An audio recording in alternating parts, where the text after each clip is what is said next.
دل میں اللہ کی محبت بھری ہوگی وہ قیمتی انسان ہے۔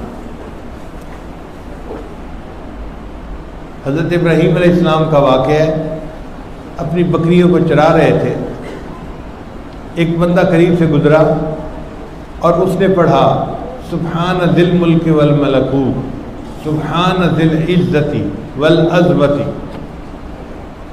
والہیبت والقدرت والکبریاء والجبروت۔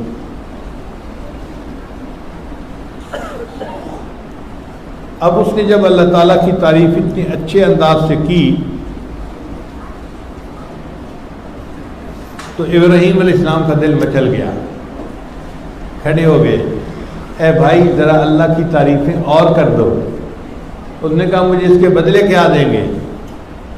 بھئی آدھا ریوڑ آپ کا، آپ ایک دفعہ کہہ دو۔ اس نے پھر کہہ دیا، پھر دل مچل گیا، اللہ یہ آپ کی تعریفیں کرتا رہے اور آپ کا خلیل آپ کی تعریفیں سنتا رہے۔ اے بھائی ایک مرتبہ تعریف اور کر دو۔ اس نے کہا اب کیا دیں گے؟ بھئی باقی آدھا ریوڑ بھی آپ کا ہو گیا، آپ ایک مرتبہ یہ الفاظ اور کہہ دو۔ اس نے پھر کہہ دیے۔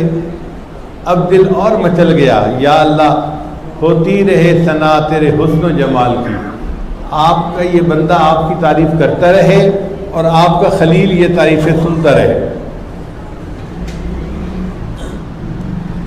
اے بھائی ایک مرتبہ یہ تعریف اور کر دو۔